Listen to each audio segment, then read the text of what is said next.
meeting. We just wanted to hop on here real quick and welcome everyone. We are going to start a few minutes after 6 o'clock to give some more folks time to log in and get comfy. So please bear with us for the next 5 minutes or so and we will get started. Thank you.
Hello again. Just wanted to welcome everyone again. I see we have a few more folks that have joined in since 6 o'clock hit. So we are just going to give folks another 3 minutes or so to log in to the meeting and then we will get started. Thank you.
Hi again. I just wanted to hop on again and say welcome. I know we had a couple people join since I last made the announcement. We will get started in about a minute or so. We just wanted to give folks some extra time to join. Thank you.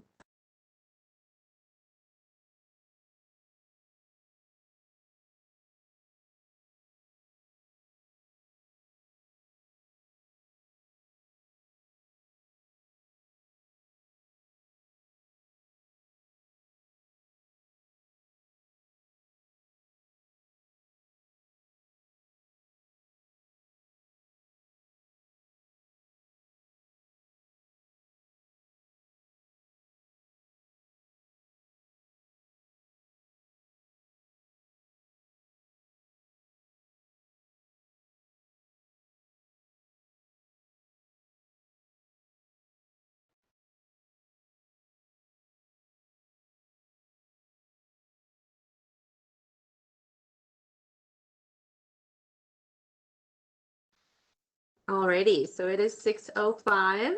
Welcome again and thank you for joining us. This is the public meeting for the reconstruction of Florida Avenue and 9th Street from T Street to Berry Place Northwest. And if you can move on to the next slide, please. So my name is Diana Barreto and I am supporting this project with public outreach. So today I just wanted to give you all some housekeeping and ground rules for this meeting. And again, we're just asking for your patience as we conduct these virtual public meetings. It is a relatively new format overall, but we want to review a few basic controls. So we do want to first mention that this is an open meeting, and as required by DC Code 2-578, this meeting is being recorded, and the recording will be made available to the public. And the video file should be available within 7 days after the meeting is ended, and you can either find that on our project team webpage or on our YouTube channel, which is on the screen there, youtube.com/d.videos. The meeting is also being live streamed to our Facebook page, which is facebook.com/d.dc. If you do not wish to have your voice recorded, please do not ask to speak. You may still enter your questions or comments in the Q&A, which we will review in the next few slides.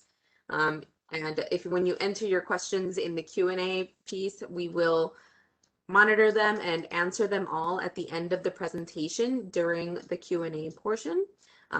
When we do start that session for Q&A, we will ask for any callers to ask their questions first. So please be ready at that point to either raise your hand if you are a caller so we can unmute you, since you cannot type in any questions at that time.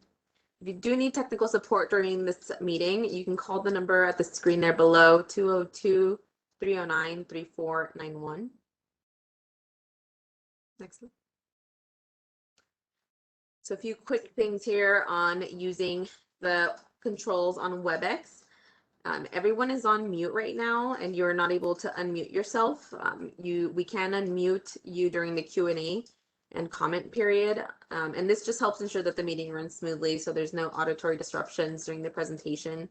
And to request to speak, you just need to raise your hand, which I'll cover now. If you see the participants little icon at the bottom right of your screen, that opens up sort of a list of people who are in the meeting. The raise hand function is at the bottom in 3 little squares that are like towards the bottom right of that window. It is the first little square in that series. So when we do get to the Q&A portion, if you wanna ask a question, you can raise your hand during that time. For the video, everybody's camera is off by default, and you will not be able to share video. And we do this to reduce the bandwidth for the meeting and also to minimize distractions for anyone joining the meeting. The project team will be sharing video just for a little bit so you guys can all see us and while they're talking, but then the video will be turned off. Okay. And as a recipient of federal assistance, DDOT must ensure that all of its programs, activities, and public meetings are conducted in compliance with Title VI of the Civil Rights Act of 1964. This act ensures non-discrimination based on race, color, or national origin. The Title VI Public Meeting Participant Questionnaire is used to help DDOT ensure that we are informing the public and conducting our meetings in a non-discriminatory manner in compliance with Title VI. Project comments and concerns may also be submitted through the form, and we appreciate anyone who's willing to complete the form, and also thank you. So if you want to access the form, you can either scan that QR code on the top right of the screen to access it. If you are joining us by phone, the website address to access this Title VI questionnaire is rebrand.ly/Florida Ave NW Reconstruction -comments. And again, if you go to the project webpage, it'll be easier to find that way if you're a caller. Great. And now I want to send this over to Robin Jackson. She will be leading this first portion of the presentation. Robin, can you please introduce yourself?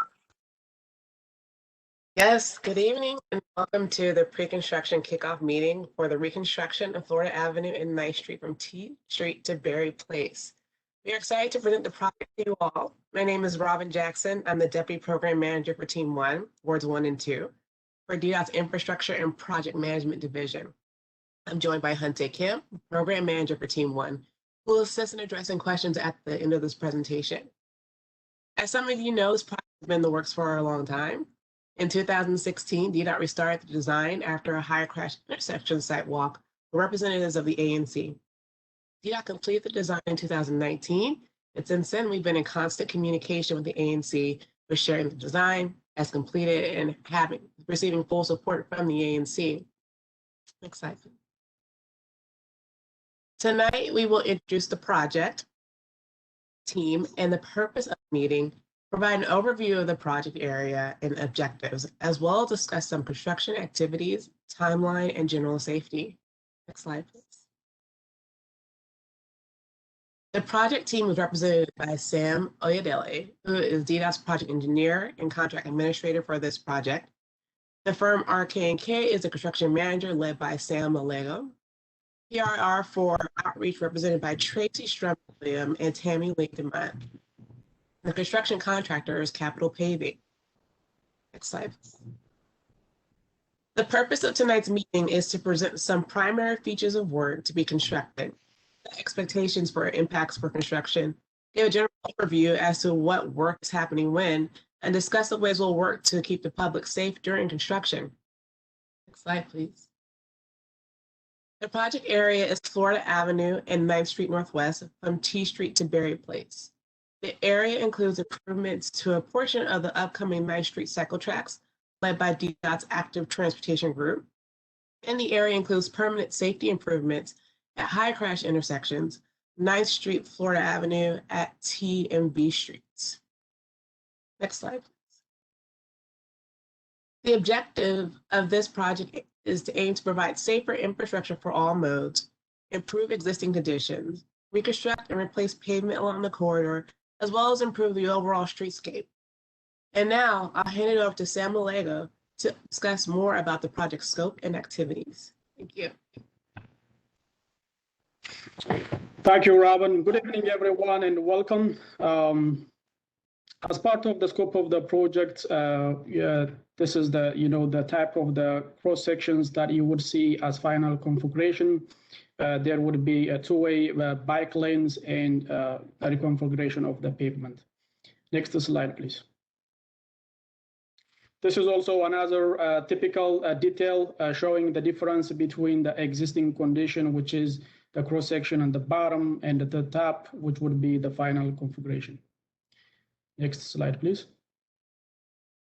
This is also another example between V Street to W Street Northwest, showing the bike lanes and the dedicated lanes and the existing condition. Next slide, please. This is also another example between V Street to W Street Northwest. Next slide, please. This is also another example where the bottom is showing the existing condition and the top showing a dedicated bike lanes and the turn lanes and a final configuration. All that you see on the slides so far is just showing a difference between the existing condition and the final configuration once the construction is completed, which changes, the width of the existing sidewalk by 3 foot and provide dedicated bike lanes. Next slide, please.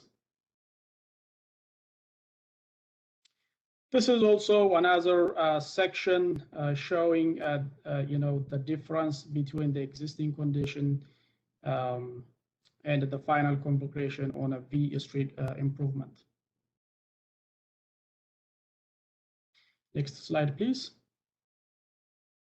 So, so far we just shown you, a highlight of the difference between the existing and the final configuration, but let's go much in detail into the scope of the work, which was in the project limit. So the project will include pavement reconstruction. There would be a new ADA compliant concrete sidewalk that will be installed. There would be a curb and gutter with a brick curb. With a brick gutter and a granite curb and installation of dedicated bike lanes. As part of the project, there would also be storm sewer upgrades and water line replacement within the project limit.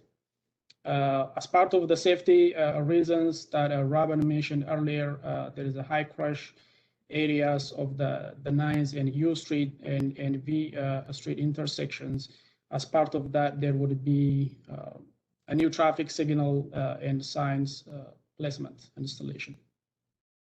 As part of the streetscape development, there would be a bioretention planters installed, landscaping, including trees and shrubs. Of course, there would be also a lighting upgrades throughout the project limit. Next slide, please. Project activities within from U Street to Berry Place, there would be a full depth reconstruction. What we mean by full depth reconstruction would be the existing roadway would be excavated up to the bottom subgrade level, which is the dirt level, and it would be replaced with stone, which is graded aggregate base, and a new asphalt. From T Street to U Street, there will be a milling and resurfacing. What we mean by milling and resurfacing would be just scraping the top 2 inches of asphalt, the existing asphalt, and replacing with a new hot-mix asphalt. Next slide, please. These are also the locations that would be within the project limits, where we will be installing a new concrete sidewalks, which are ADA compliant. And as we replace the sidewalks, there would be a replacement of the curb indicator, as mentioned earlier. Next slide, please. Earlier, we showed some of the screenshots of the difference between the existing conditions and the new one. So there would be additional dedicated bike lanes that will be installed the project limit. These pictures are the one you see on the existing conditions, but there would be additional dedicated bike lanes that would be installed as part of this project. Next slide, please. So utility construction would be part of the project, which will be installing storm sewers and a replacement of water lines. The picture that you see here is a typical example of how the construction will take place. There would be an installation of support of excavation, like you see on this picture. This is, to prevent the workers and to provide a safety working environment. Next slide, please. Moving on project activities, there would be bioretention planters, landscaping, and lighting upgrades. The picture that you see here on the right side is similar to what we would be installing as a bioretention planter. And the picture that you see on the left side would be as part of, would be the location that would be changing as part of the median upgrade or replacement. Next slide, please.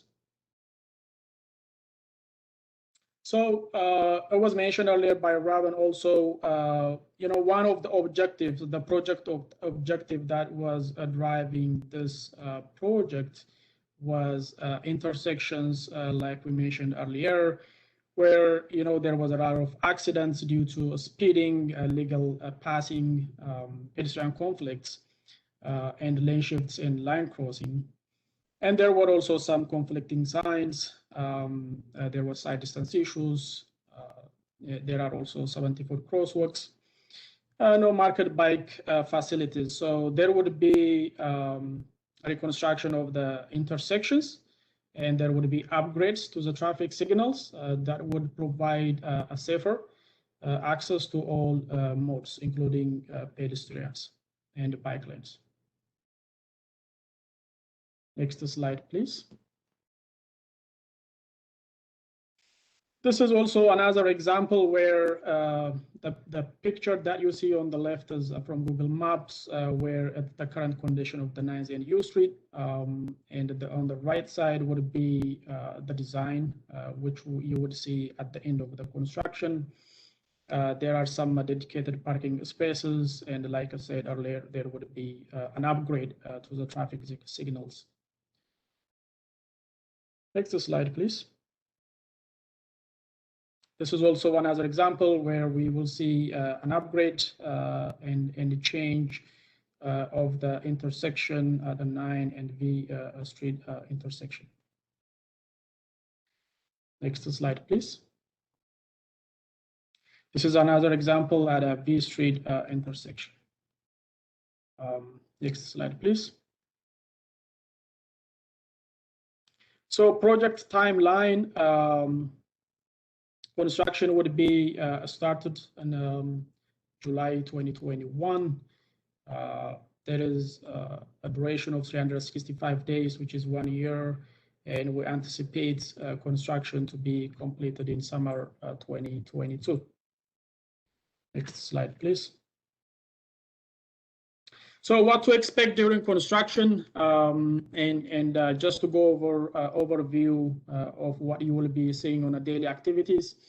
At the beginning of the project, you would be seeing underground utility work, where a contractor would be installing storm drains, water lines, and some other dry utilities, such as electric lines. As part of the project, we will be also coordinating with another stakeholders, such as Washington Gas and WMATA, where they have about 3 bus stops within the project limit. And during the construction, there would be lane closures that would be implemented. There would be a temporary daily lane closures that would be implemented using drums and cones that would be off-peak traffic time between 9:30 a.m. and 3:30 p.m. Contractor would be also installing some utilities and replace sidewalks behind traffic barriers, which would be as part of a long-term through the construction.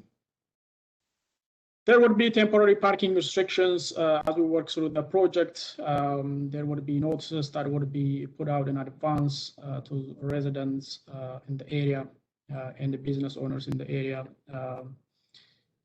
just as we go the construction block by block. There would be a temporary sidewalk closures, but there would be pedestrian detours provided. And again, on a temporary, on a pedestrian detours, that would be not at the beginning of the project, at the beginning of the project where contractor is installing utility lines, pedestrians will have an access of the existing sidewalks. And at all times, and again, all times, there would be access to the pedestrians so that they will be able to enter into the businesses and to their residences. There will be access. There will be temporary closures and a relocation of bus stops. Like we said earlier, there are about 3 bus stops in the area that would be also improved as part of this project. When construction is ongoing on those locations, there would be a temporary signs being on place, and there would be a temporary bus stops locations that will be implemented by a contractor. We believe all these conditions will minimize impact to the public. Next slide, please. Construction hours behind the barrier wall, which would be a longer lane closure period. Contractor have an option to start construction from 7 a.m. But at the beginning of the project, where they are installing utilities, using drums and cones, that would be off peak hours from 9:30 a.m. to 3:30 p.m. Saturday work, contractor also have an option of working on Saturdays per contract from 9 a.m. to 5 p.m. There is no night work, and Sundays and holiday work would be subject to written request from a contractor, and that would be subject to approval by contracting administrator, but there is no night work in the area. Next slide, please. Construction sequence. So the project limits have two phases, which is phase 1 and phase 2. Phase 1 is where we start the construction on the east side of the 9th in Florida.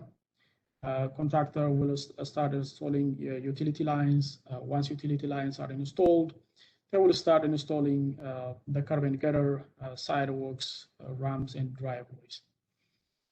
Once that is completed, contractor will go to the west side of the 9th Street in Florida for a similar construction.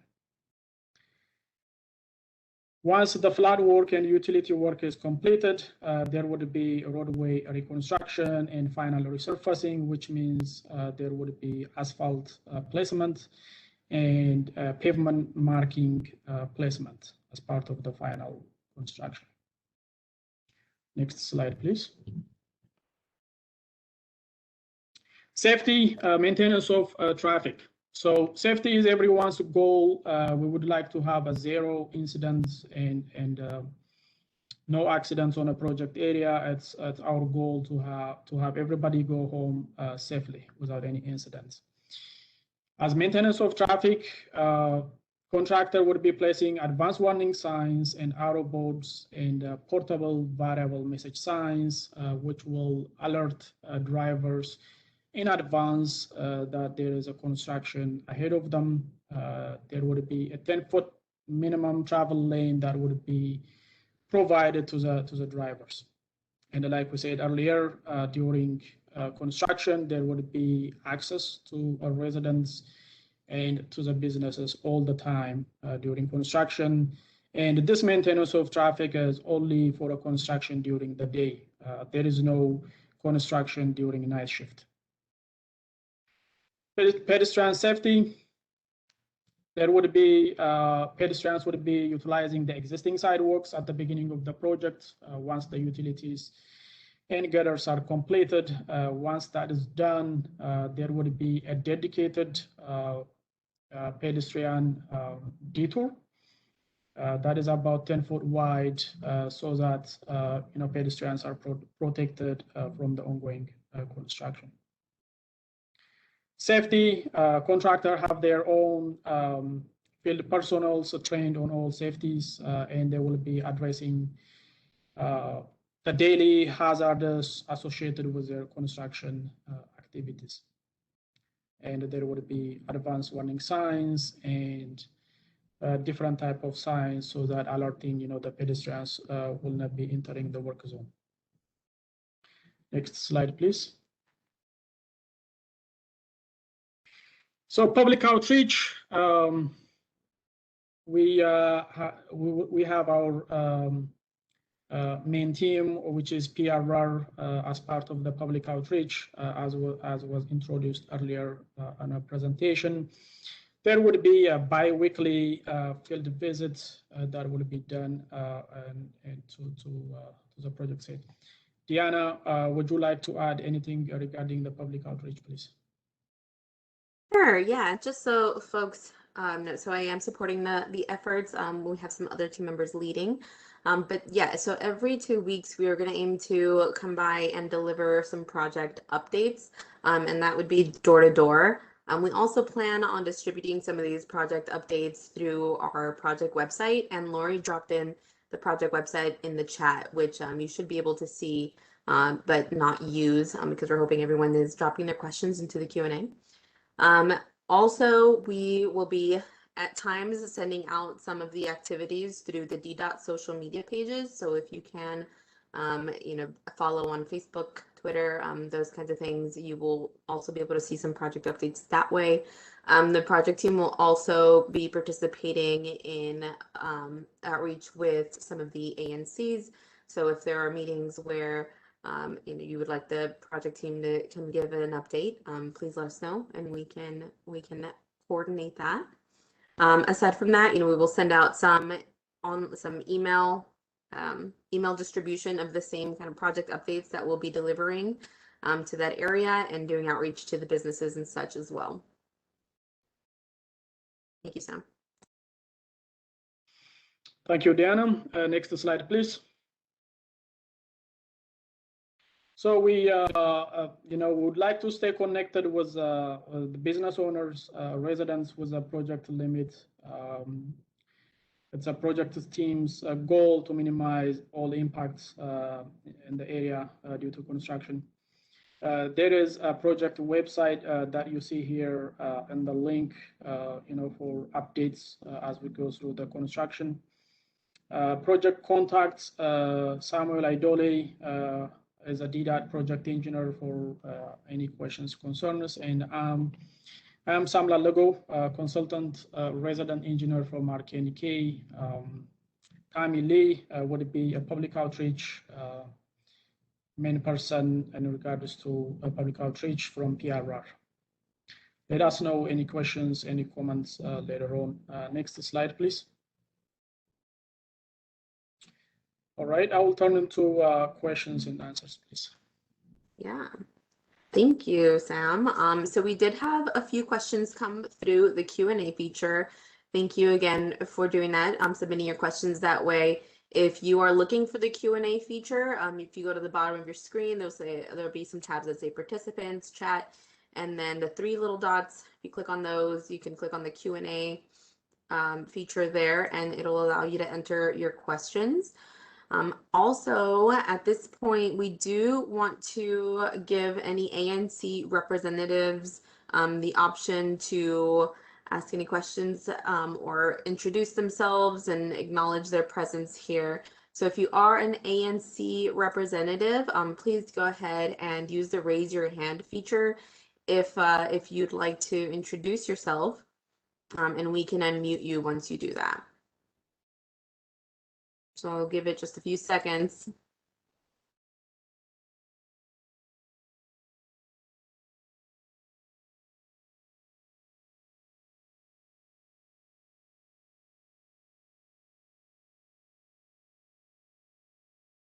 I don't see any raised hands, so I'll just do a quick reminder on how to do that, just in case. In the participants tab, you will see once that opens up for you, click on the participants and you'll see at the bottom there's going to be 3 little icons of your raised hand icon there. Oh, and I see Michael Eichler did raise his hand. So Michael, go ahead and unmute you so you can go ahead and speak now.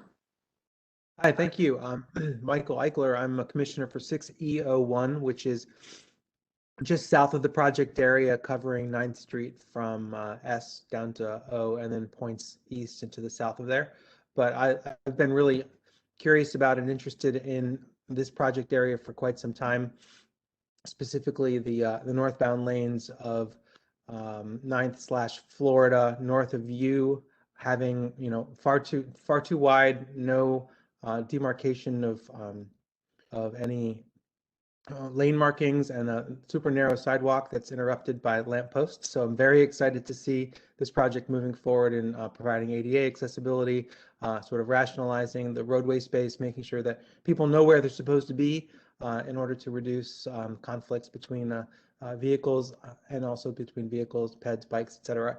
I missed the beginning of the presentation, so I didn't see exactly what kind of the features of the roadway were going to be. My understanding is that this is the hardscape, and that the any additional like softer features such as striping or flex posts to channelize vehicles may come at a later date. The one thing that I was particularly interested in was understanding how the traffic northbound on 9th/Florida, and I don't know exactly what it is at that point, as it goes from U to V, whether there's going to be any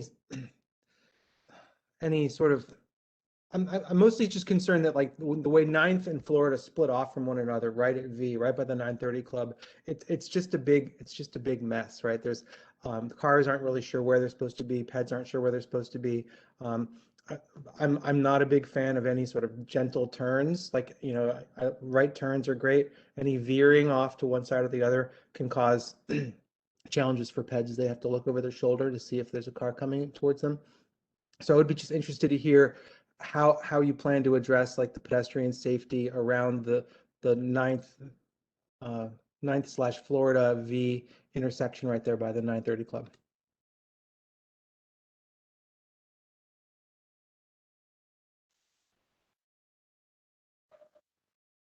Thank you for your question.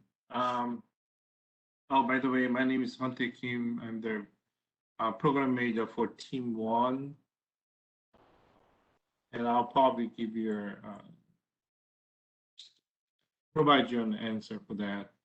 So in general, our project is to address those safety related concerns, and we identify the narrow sidewalks along the project limit.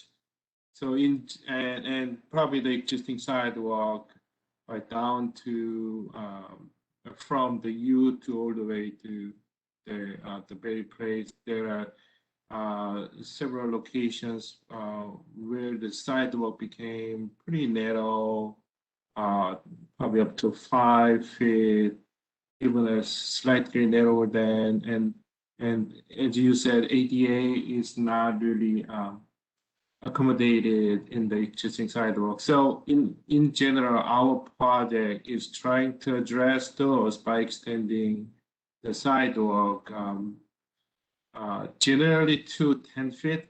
At some locations, it becomes 12 feet, or some locations, it may be a slightly less than 10 feet. I believe the somewhere between 8 to 10. But wherever we can accommodate, we try to maximize the sidewalk extension as part of this project scope. Also, we have been identifying some the reckless drivings and vehicle, the safety issues caused by the vehicle making a sharp turn, the right turn or left turn. So we also include pretty much all the intersections with the bulb out at 4 different corners. And I believe that is also implemented at the U Florida intersection as well as the V intersection. By extending or having the bulb out on both sides of the crosswalk, it will actually shorten the crossing distance for the pedestrian, which will also improve the pedestrian safety.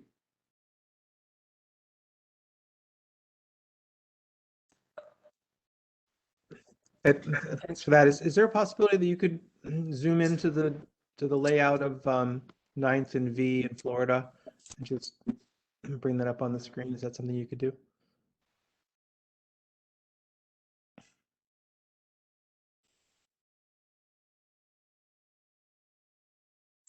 Yeah, thanks. Okay.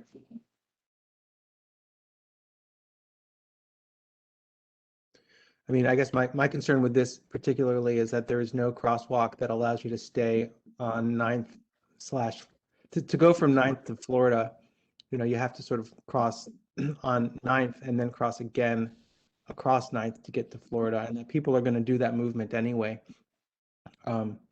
And that's potentially unsafe. So I mean, it's better than what there is now, but just maybe for future thoughts, or keep an eye out for measuring any possible conflicts between cars and peds there. Who again, this is not oriented north-south, but if it were, it would be on the west side of 9th going northbound. People who are going to want to make the direct corner from that one curb to the one due to the north and just a little bit to the west of there. Just something to keep in mind. Yeah, thank you. Thank you so much, Michael. Diana, we have some questions in the chat box. Yeah, I just want to take one more moment. I realize that some of the ANC members may have called in, and so whether you're an ANC member or not, the way to raise your hand if you're on a phone is to dial *3. So if you are calling in, whether you're an ANC representative or not, we do want to give you the opportunity to ask questions as well. So if you want to raise your hand, please press *3, and we'll address your questions next, and then we'll go to the Q&A box. So I'll give 5 to 10 seconds for anyone to press *3 if they want to if they're a caller and want to ask a question, or if they're an ANC representative and want to introduce themselves as well.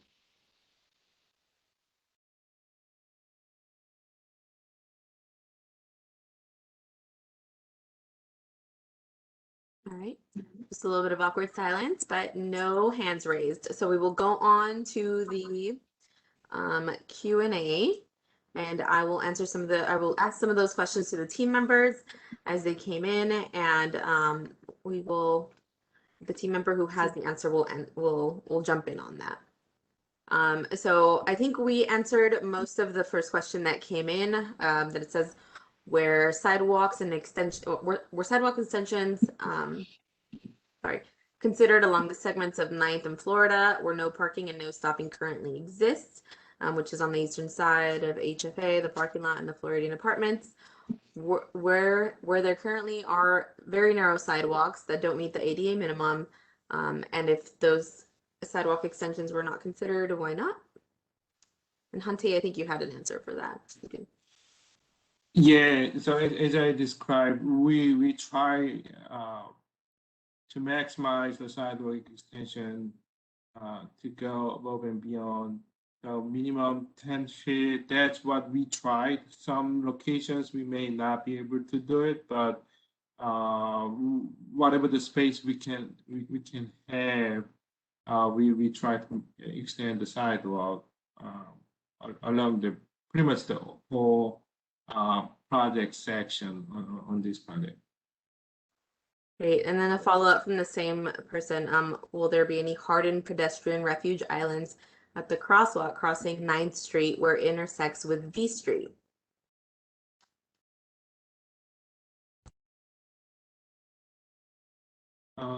So this one,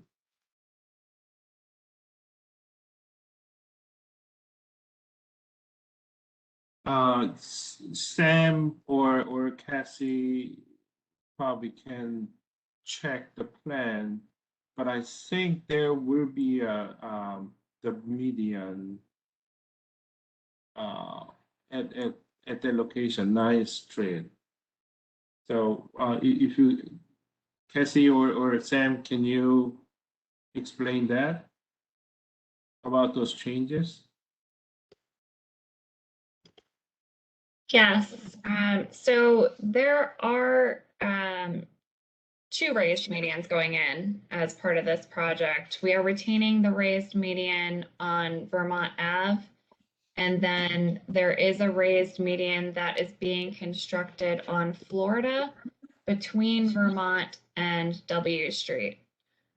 Other than those 2 medians, the remaining medians are painted. Yeah, that's correct. Yes, it's going to be the painted median, right? Great, thank you, Hunty, and Kathy.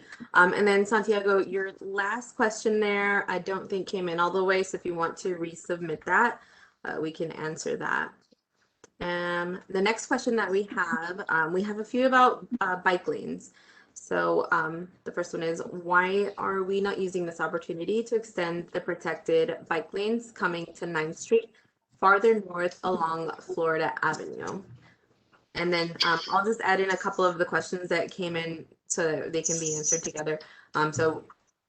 Another person wanted to know if those bike lanes would be protected or just painted as well.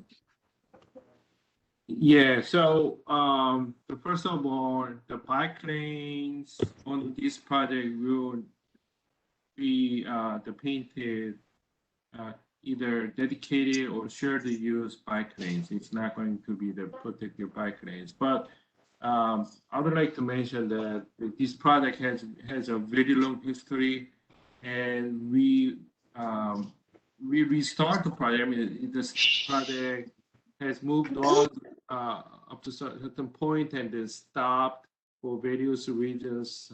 And then we decide to move forward with the project as we identify the high crush locations along the 9th Street back in 2016. And we clearly notify that, identify that the safety concern has been heightened at this location. So it was extremely necessary to get the project move on to address those things, those safety concerns. So at that time, we also tried to accommodate the bike lanes, and I know there have been some major trend shifting toward the protected bike lane in recent years. But as I said, the primary focus on this project was to identify and address all the critical safety concerns and make an improvement for the safety related. So bike lanes, as we know that the 9th Street cycle track project by DDOT has just started. And they have been working with our project team, and unfortunately, our bike team people could not attend today's meeting. But I'm here, Hunte. Sorry, I didn't. Oh, really? Yeah. Oh, okay. So, if you can explain a little more about the details, what you planned for the 9th Street cycle track, and right, how it either be connected to this. Yeah, and I'll apologize first off because I aspire to a higher level of bike facility as well. I think it's fair to say this project was pretty far into development when the idea of the 9th Street cycle track became sort of the leading contender for Eastern Downtown. I think everyone probably understands the lengthy road that's taken to become a project that we're advancing. We're able to advance a portion of it with this project as it's under construction.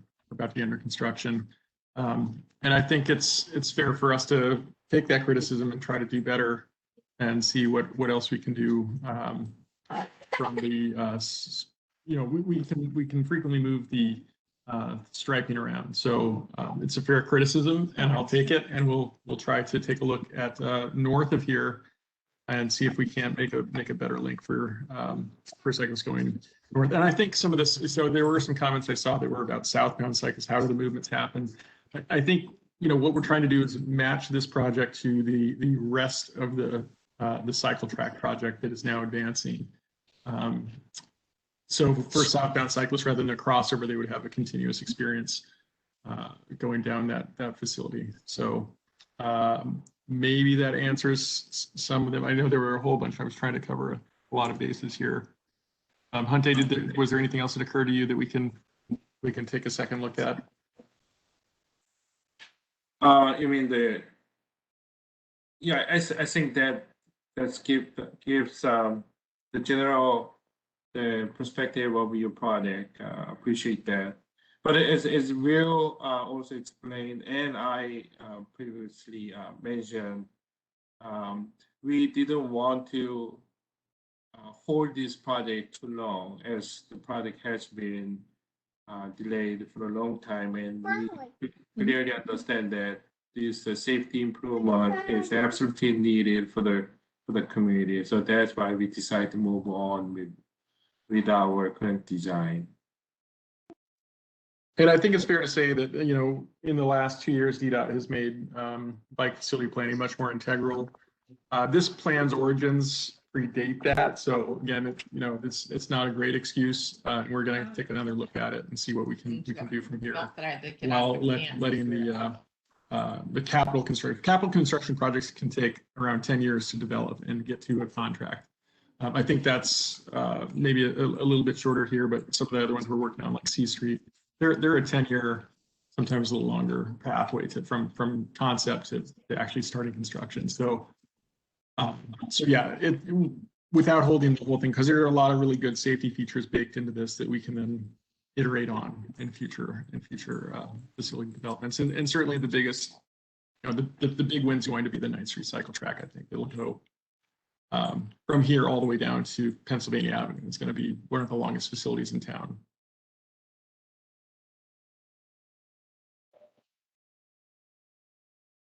Great, thank you so much, Will and Hunte, for that lengthy explanation about the bike facilities.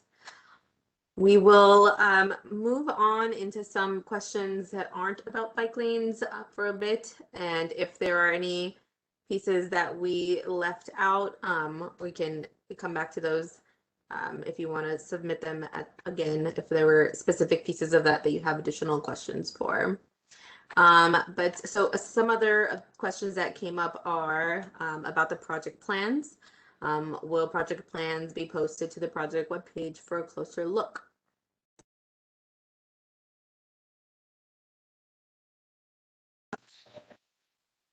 Yes, I believe I provide a written response to that. We will post or we will share the project plans on our website. Thank you. And if Lori or Laura can drop in that project website in the chat for our members of the public here, that would be great, so people can see where the plans will be. That also is where we will have this presentation available, recorded, so within 7 days. All right. The next question is any enforcement planned at this facility given all of the illegal conduct that leads to dangerous crashes?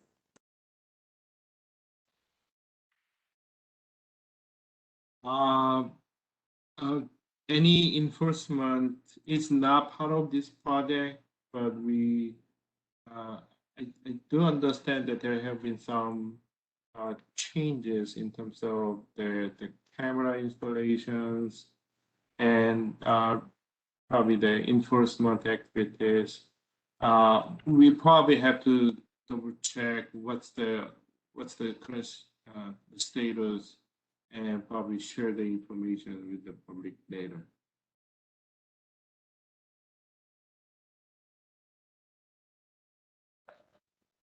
Alrighty, thank you for that. The next question we have is about the crosswalk at 9th and B. Will it be illuminated, i.e. with flashing lights?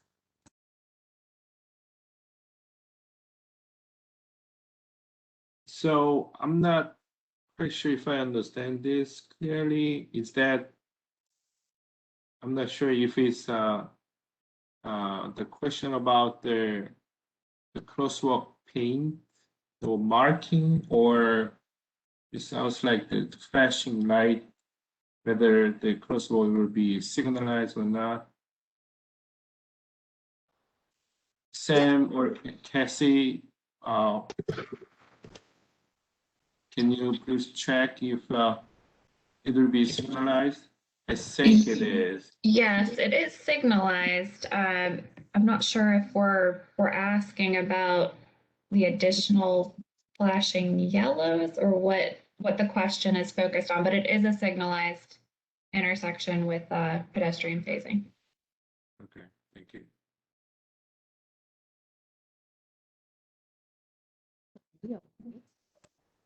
If that last question was about flashing strips in the road, which we've seen certainly in other locations, other jurisdictions, we do not use those in DC, and they're pretty challenging to maintain. Is the reason why it's in our higher traffic environment, they don't perform very well.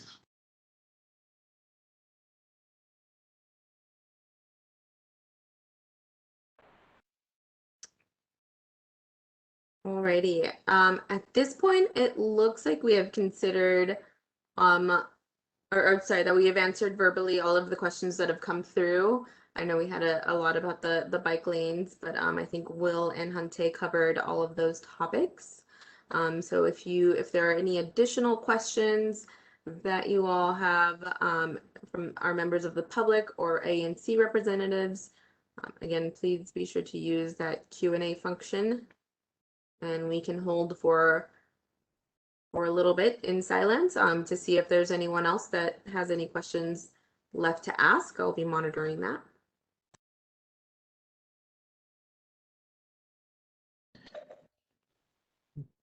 Hi, this is Michael Eichler, 6E01 again.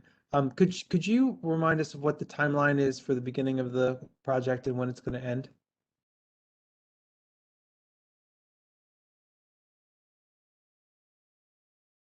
Yeah, can we go back to the slide?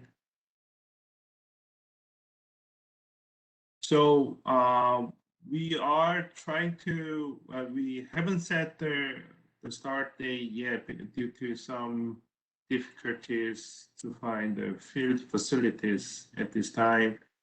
But we are targeting to start the construction by July 26th. And then it'll take about 365 days. So we are expecting to complete the construction by the end of July next year. Thank you. And can I just also get a reiteration of your commitment to maintain pedestrian access on both sides of the 9th Florida throughout the duration of the project?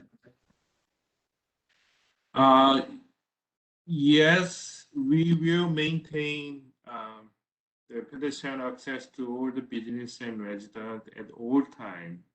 But there will be some time that the general pedestrian access, other than using the business and access in and out from the resident, will be detoured during the construction of the sidewalk. And by detour, do you mean like into a protected facility on the roadway, or do you mean forcing them to cross to the other side of the street? It could be both, but we have a plan to detour all the foot traffic through the protected the passage as part of the roadways during the sidewalk construction. It will be we use the barricade and the channelizers to make sure that we provide the maximum safety for the pedestrian when we detour all the foot traffic.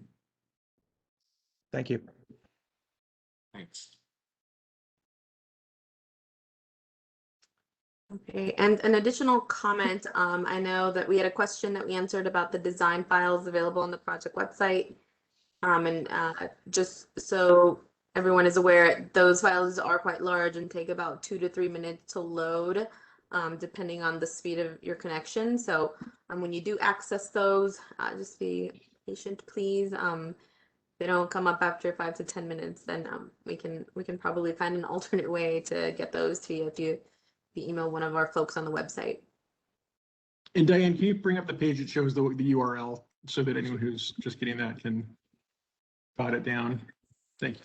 Absolutely. Yep. And we'll drop it in the chat again. So folks have it there.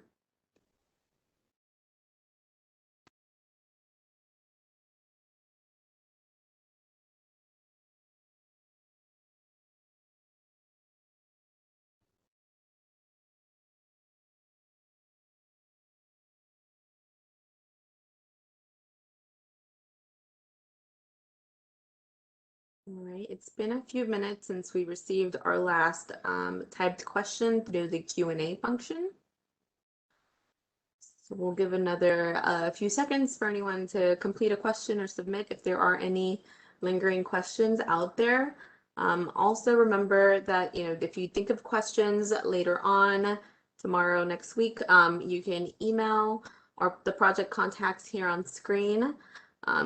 Any one of them can help direct your question and get that answered. So please don't hesitate if in the future you do have questions. And I do realize some people are calling in and probably can't see the screen. So I'll read out some of those project contacts.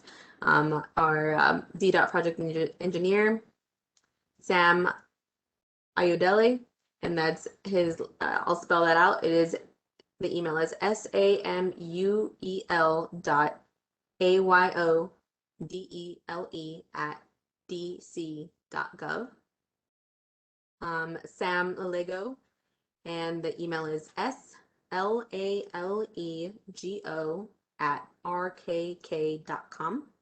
And our public engagement lead is Tammy Lee Dement, and that email is tldement@prrbiz.com.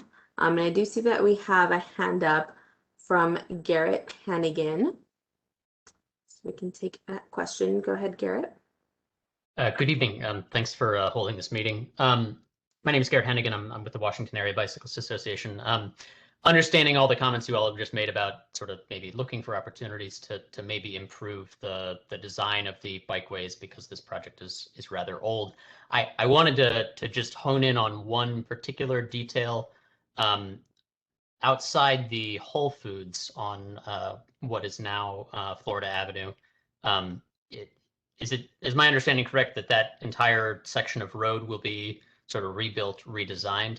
I bring it up specifically because there's on the south side of the street there is a bike lane that was installed as part of the Sherman Avenue sort of redesign. And it is extremely narrow and immediately right next to a narrow parking lane, which leaves very little room for someone to safely bike. So I suppose my question is that the template that the rest of this project will match, or can we expect something wider than that? And having said that question, I look forward to following up with your team, hopefully to have a little more of a discussion about how we can improve this more wholesale for bicycling.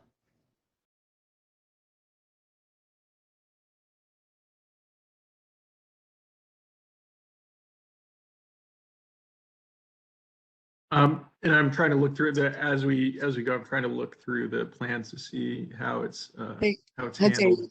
You're on mute if you're speaking. Yeah. Oh, I'm sorry. Yeah. The first of all, that intersection was not the part of the project. As we set the project and we start the design at the time, there was also ongoing discussion that the Whole Food developer will reconfigure that particular intersection. So our actual project limit does not include that particular intersection, but there is a little bit of the Florida Avenue section. This project will still do mainly for the paving, milling and paving beyond that. And I'm not sure if the existing bike lanes. Are you familiar with this? Look and see if maybe the existing conditions don't reflect what came in with the Whole Foods. But let's reconvene on that, because I think it may have been I think it's certainly the case that this was constructed during the very late planning stages on this project. So I think it might, the existing conditions might not be reflected. And then we'll take a look at matching these two together, because I think on the Google Street View, it's quite clear that the building's under construction in 2020, late 2020, when we were trying to get these plans finalized. So yeah, more to come. And I thank you for bringing these to our attention, so we can work it out with you guys and the rest of the community and find a solution to make this a contiguous and safe bicycle infrastructure. And I'll just say, it looks like there's enough space we can make some odds and hopefully get this to a more protected state. Yeah, the Okay, currently bike lane width on both sides is 5 feet in our project. Sure, and I do appreciate that. I was mostly bringing it up to note that I suppose there are when you add in the gutter and when you add in parking, even a 5-foot bike lane, can be wholly inadequate for creating a safe space. So look forward to following up with you all and trying to find a way of making some small modifications to the overall project so that you can move ahead that still delivers a low stress experience for people biking. So thank you. Thank you. Great. Thanks so much, Garrett and Will and Hente, again, for providing those answers. Again, we don't have any more questions that have been submitted through the Q&A. We do have one call in member still on the line. So in case our person calling in has any questions, you do have to press *3 to raise your hand, and then we can unmute you. But otherwise, if there are no more questions and no raised hands, I think we will probably adjourn this meeting within the next few seconds.